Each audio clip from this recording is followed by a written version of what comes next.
नमस्कार दोस्तों, स्वागत करता हूँ आप सबका मेरे YouTube चैनल पे। आज हम हिमाचल हॉरर सीरीज़ का नेक्स्ट पार्ट लेके आए हैं और आज जो हम स्टोरी शेयर करेंगे वो फर्स्ट स्टोरी है एरिका रैना जी की, जो कि हैं जम्मू कश्मीर से। और ये कहानी इन्होंने मुझे भेजी थी 15 मई को।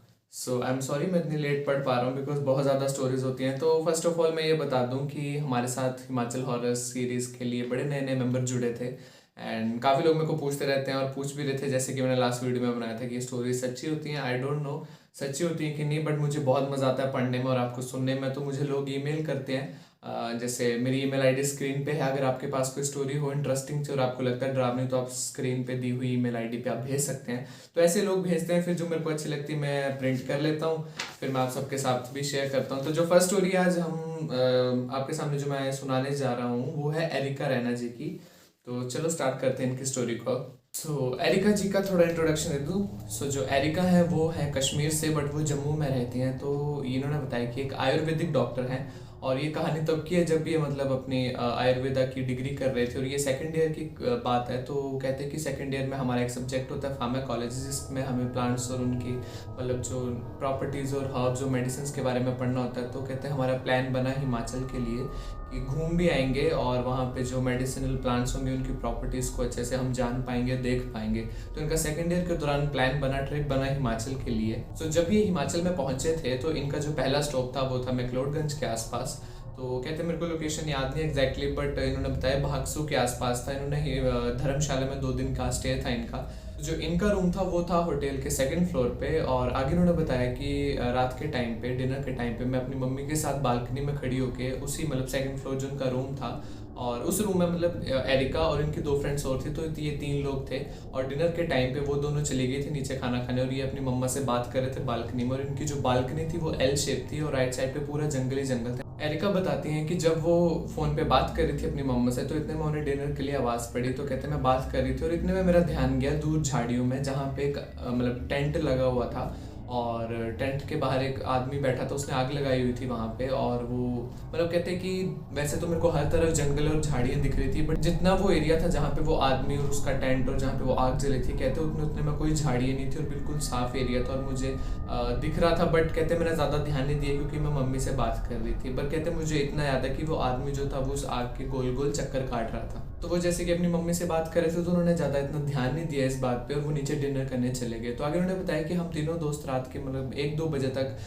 कमरे में गप्पे मार रही थी। तो अचानक से तकरीबन 1:30-2 के बजे तो आगे उन्होंने बताया कि हम तीनों दोस्त हैं 1-1:30 बजे तक रात को गप्पे मार रहे थे खूब। तो कहते हैं अचानक से हमें मतलब ऐसी आवाज़ आई जैसे कोई हमारे ऊपर वाले रूम पे फर्नीचर को हिला रहा है बहुत ज़ोर से। कहते पहले तो हम डर गए, फिर हमने सोचा कि अब सारे इतने ज़्यादा बच्चे आए हैं तो वो होंगे ऊपर हुड़दंग मचा रहे होंगे, खेल कूद रहे होंगे, तो हो सकता है वही हो। तो कहते कि ठीक है, हमने भी इग्नोर मारा और हम लोग सो गए। तो कहते कि जब हम सुबह उठे और नीचे गए तो काफ़ी बच्चे टीचर को कंप्लेंट कर रहे थे कि ये साइड वाले रात को फर्नीचर हिला रहे थे, इन्होंने सोने नहीं दिया।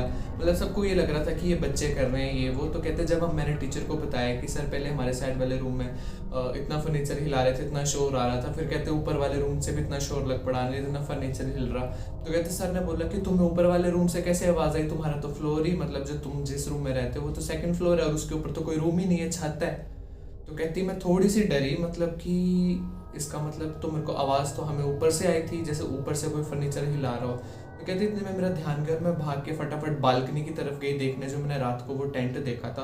तो कहते जब मैं बालकनी में पहुंची, बालकनी जो थी कहती वो एल शेप थी, तो थोड़ा मैं जैसे कोने जैसे मैं गई देखने तो वहाँ पे कहते जंगल ही जंगल, पूरी झाड़ियाँ। और रात को कहती मेरे को अच्छे से आता, वहाँ पे एक आदमी था जिसने टेंट लगाया हुआ था और आग जली थी और वो उस आग के गोल गोल चक्कर काट रहा था बार बार। पर रात को तो वो ध्यान नहीं दे पाई क्योंकि वो अपनी मम्मा से बात कर रहे थे। तो कहते जब मैंने वहाँ पे ध्यान से देखा तो वहाँ पे ना कोई टेंट था, ना कोई आदमी, ना कोई आग, ना कोई मतलब आग की राख के निशान, कुछ भी नहीं था वहाँ पे। जैसे कि उन्होंने पहले बताया था कि जब इन्होंने रात को देखा था तो आसपास जंगल थे, बट वो उतना उतना एरिया सारा साफ था बिल्कुल। तो कहती सुबह तक वो पूरी वहाँ पे झाड़ियाँ और जंगल थे, मतलब लग ही नहीं रहा था कि वही एरिया जो रात को मैंने बालकनी से देखा था। तो कहती मैं थोड़ी सी डर गई और जब हम नीचे खाना खाने के लिए बैठे तो हमने अपने सर को इस बारे में बताया कि बालकनी से मैंने ऐसा ऐसा देखा। तो सर ने कहा कि कोई ज़रूरत नहीं है डरने की, और मतलब टाल दी एक तरह से बात और बोला कि इसलिए तुम्हें मना करते बालकनी बुलकनी में यहाँ वहाँ मत जाया करो। और कहते मतलब ये बात टाल दी गई। फिर उसके बाद ये लोग धर्मशाला गए, उसके बाद राजीव गांधी कॉलेज पपरोला गए, उसके बाद मंडी, और इनका लास्ट स्टॉप था मनाली। तो कहते हैं हम मनाली पहुंच गए, और जब हम मनाली में गए थे तो तब सब नॉर्मल था। बट जिस दिन हमने वापस निकलना था जम्मू के लिए, तो कहते हैं कि हमें अगले दिन सुबह 5 बजे के लिए निकलना था जम्मू वापस, तो जल्दी उठना था। तो रूम की जो लॉक करने की वो ड्यूटी थी, वो कहते हैं कि मेरी दी थी टीचर ने। तो जो मेरी फ्रेंड्स थी दोनों, वो नीचे चली गई और मैं वहाँ पे रूम पे तैयार हो रही थी सुबह। तो आगे इन्होंने बताया कि रूम कुछ ऐसा था कि जहाँ पे जो इनका ड्रेसिंग टेबल था ये वहाँ पे तैयार हो रही थी। तो रूम इस तरह से था कि ड्रेसिंग टेबल के बिल्कुल अपोजिट में पीछे बालकनी थी, और मतलब जो मिरर व्यू जैसे होता है वैसे मिरर लगे हुए थे वहाँ पे, और जो कर्टेंस लगे थे वो ओपेक थे, मतलब ट्रांसपेरेंट टाइप। तो कहती मैं वहाँ पे तैयार हो रही थी, कॉम कर रही थी, और अचानक में मुझे इतने से लगा कि मुझे किसी लड़की की सिसकने की आवाज़ लग पड़ी, यानी जैसे कोई लड़की रो रही हो चुपचाप। कहते जैसे मैंने मिरर में थोड़ा पीछे होके ऐसे देखा तो कोई लड़की कहते बालकनी में बैठी हुई थी और वो रो रही थी, और उसकी परछाई बन रही थी क्योंकि कर्टेंस लगे थे आगे। तो पूरी तरह से तो नहीं दिख रही थी, बट इतना दिख रहा था कि कोई लड़की वहाँ पे बैठी हुई है और वो रो रही है। कहते मैं एकदम से पीछे मुड़ी देखने के लिए, वहाँ पे ना कोई परछाई थी ना कोई लड़की, बट कहते मुझे पूरा यकीन था कि वो आवाज़ मैंने अपने कानों से सुनी है और उस लड़की को मैंने देखा है शीशे में। कहते मैं बहुत ज़्यादा डर गई और मैं एकदम कमरे से बाहर निकल गई और मैंने कमरा बंद कर दिया। कहते मैंने अपने आप को थोड़ा शांत किया, बट मुझे अपना लगेज रूम से वापस लेना था, और मैं नहीं चाहती थी कि जो कोई भी स्पिरिट या एंटिटी है ये मेरे साथ मेरे घर तक वापस जाए। तो कहते मैंने बहुत हिम्मत करके मैंने पहले तो खुद को शांत किया, और कहते मैं ज़्यादा इसलिए नहीं डरी क्योंकि इंसिडेंसेस मेरे साथ ऐसे कुछ हो चुके थे पहले तो, और मैं ये भी सोच रही थी कि पहाड़ियों में तो ये सब कॉमन होता है। तो कहते मैंने बहुत हिम्मत करके दरवाज़ा खोला और मैंने अंदर गई, मैंने अपना लगेज उठाया और मैंने ज़ोर से बोला कि तुम जो कोई भी हो मेरे पीछे मत आना, मैं यहाँ पे सिर्फ 2 दिन के लिए रहने आई थी, ये रूम तुम्हारा है, तुम्हें जो यहाँ पे करना है करो, बट मेरे पीछे मत आना, नहीं तो मेरे से बुरा कोई नहीं होगा। कहते इतने में मैंने दरवाज़ा ज़ोर से बंद किया और मैं बाहर आ गई। उसके बाद हमने ब्रेकफास्ट किया और हम जम्मू के लिए निकल गए और मैं घर आ गई वापस। तो मतलब इतनी सी स्टोरी थी। आगे इन्होंने लिखा है कि ये दोनों इंसिडेंसेस मेरे लिए अभी तक अनएक्सप्लेनेबल हैं, और ये सब मैंने खुद देखा है। मैंने बचपन से कश्मीर जम्मू की ऐसी स्टोरीज अपने दादू से सुनी है, और इस इंसिडेंट से पहले दिल्ली में भी मैंने एक माइनर इंसिडेंट देखा था, इसलिए मैं ज़्यादा डरी नहीं। एंड डरने से बेटर है हनुमान चालीसा पढ़ लो, सब ठीक हो जाता है। होपफुली आपको मेरी स्टोरी पसंद आई। आप भी बताना आपको कैसी लगी ये स्टोरी। मेरे को तो अच्छी लगी, इंटरेस्टिंग सी थी। सो जो नेक्स्ट स्टोरी अब मैं आप लोगों के सामने जो शेयर कर रहा हूँ वो मुझे भेजी है, नाम बताने के लिए इन्होंने मना किया। इन्होंने लास्ट लाइन में लिखा है भैया प्लीज़ मेरा नाम मत रिवील करियो, क्योंकि इनके पापा के साथ हुई है तो मैं नहीं करूँगा इनकी आइडेंटिटी के लिए। सो बाकी मैं इनकी स्टोरी आपको शुरुआत करता हूँ। तो इन्होंने बोला कि एक्चुअली ये स्टोरी मेरे साथ नहीं हुआ है, मेरे पापा के साथ हुई है, और मेरे पापा के साथ कहते बहुत ज़्यादा अजीब अजीब से इंसिडेंसेस और स्टोरीज होती रहती हैं। तो जो फर्स्ट स्टोरी उन्होंने सुनाई है, कहती कि मैंने तो नहीं देखा कि मेरे पापा के साथ हुआ या नहीं, बट कहती जो मेरी सिस्टर है उसने देखा था और उसने मुझे सुनाई है। इन्होंने बताया कि ये कहानी तकरीबन उस टाइम के जब भी 4-5 साल की हुआ करती थी, और इनकी जो सिस्टर थी वो इनसे बड़े थे। तो इनकी सिस्टर और बगल में मतलब कॉलोनी वाली एक और नेबर की जो बेटी थी वो और इनकी सिस्टर खेला करते थे काफ़ी खूब। तो जगह इन्होंने बताई, एक मिनट, जगह इन्होंने बताई कि हाजीपुर एक जगह है, वहाँ पे हम कॉलोनी में रहते थे। तो कहते कि वहाँ पे मतलब एक कॉलोनी थी। तो आगे उन्होंने बोला कि जो मेरी सिस्टर और उसकी जो फ्रेंड थी नेबर वालों की बेटी, वो कहते एक बार खेल रहे थे और खेलते खेलते जैसे छत पे चले गए, और कहते दिन का टाइम था, कोई शाम का वक्त नहीं था, दिन का टाइम था, और वो खेल रहे थे और अचानक से एकदम से मौसम पूरा चेंज हो गया, मतलब बदल गया। कहते सुनने में फिल्मी लग रहा होगा बट ये सच में हुआ था, मेरी बहन सुनाती मेरे को। कहते हम खेल रहे थे और एकदम से पूरा मौसम चेंज हो गया, जैसे कि मान लो बहुत तेज धूप निकली और अचानक से बादल, बारिश वाले पूरे काले बादल आ जाते। कहते वैसा एकदम से हो गया। तो वो दोनों छत से उतर गई और उन्होंने पापा को बताया जाके कि पापा ऊपर मौसम बहुत खराब है और बारिश होने वाली है, आप जाओ और ऊपर से कपड़े ले आओ, क्योंकि कपड़े सूख रहे थे वहाँ पे। तो कहते कि मेरे पापा मतलब निकल गए ऊपर के लिए, बट क्योंकि वो छोटी थी दोनों उस टाइम पे, पापा बड़े थे, तो पापा स्टेयर्स जल्दी चढ़ गए और जल्दी वहाँ पे पहुँच गए। और जो मेरी सिस्टर और उसकी फ्रेंड थी वो धीरे धीरे आ रहे थे अभी पीछे।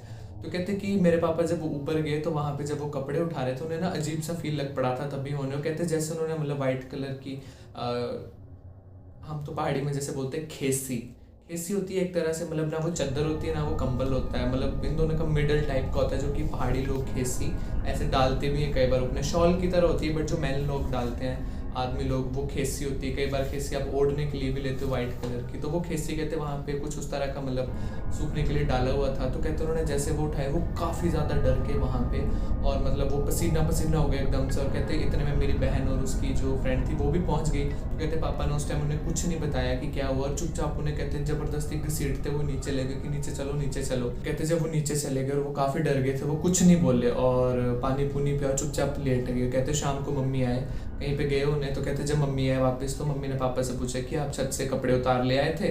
तो कहते पापा ने तब भी कुछ नहीं बोला और चुपचाप अपने कमरे में गए, लेट गए।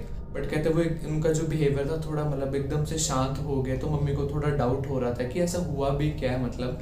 तो कहते रात को मतलब मम्मी बैठे थे पापा के पास, तो मम्मी ने पूछा पापा से कि आपको हुआ क्या, और मतलब कि ऐसे क्यों मतलब आप बिहेव करते। तो कहते तब पापा ने बताया कि जब मैं ऊपर गया था मतलब कपड़े उठाने की, जब उन्होंने बताया बच्चियों ने कि ऊपर बारिश हो रही, तो कहते मैं जैसे घर में कपड़े उठा रहा था, तो जैसे मैं वो खेसी लगा उठाने, मेरे को एक जली हुई औरत तो बिल्कुल अपनी आंखों के सामने दिखाई दी। उसका फेस पूरी तरह से जला हुआ था और मतलब वो बिल्कुल मेरे आमने सामने थी जैसे मैंने खेसी उड़ाया। और कहते मैं इतना डर गया, मेरे मुँह से मतलब कुछ नहीं निकला।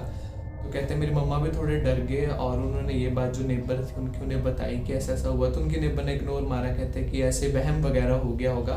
तो उन्होंने फिर उनकी मम्मा जो थे वो भी कहते कि हाँ हो सकता है वहम वगैरह हो। तो कहते ये बात मतलब टल गई धीरे धीरे करके। बट जो उनके पापा थे उन्होंने बताया था कि वो औरत मतलब इतनी डरावनी थी देखने में, उसका पूरा चेहरा जला हुआ था और वो वहाँ पे खड़ी हुई थी और बिल्कुल एकदम मुंह के पास आ गई थी। तो आगे उन्होंने लिखा है कि ये तो फर्स्ट वन थी, बहुत ज़्यादा स्टोरीज हैं ऐसी। और मैं ये भी बता दूं कि ये कोई जंगल नहीं था या कोई सुनसान एरिया नहीं था, ये एक कॉलोनी थी जहाँ पे मतलब बहुत ज़्यादा लोग रहते थे उस टाइम पे।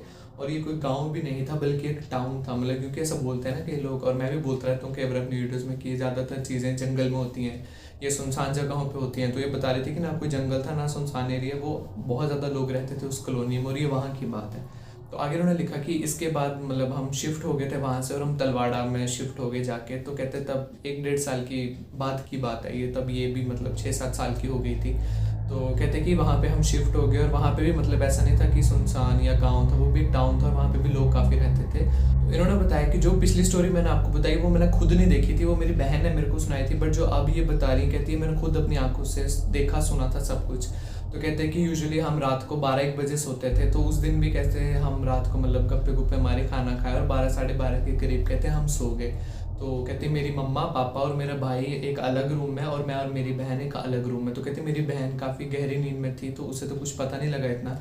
बट कहते तकरीबन मतलब जब पापा हम लोग सोए थे 12:30-1 बजे, तो कहते अप्रॉक्सीमेटली 1:30 या 2 बजे पापा की चिल्लाने की बहुत ज़ोर से आवाज़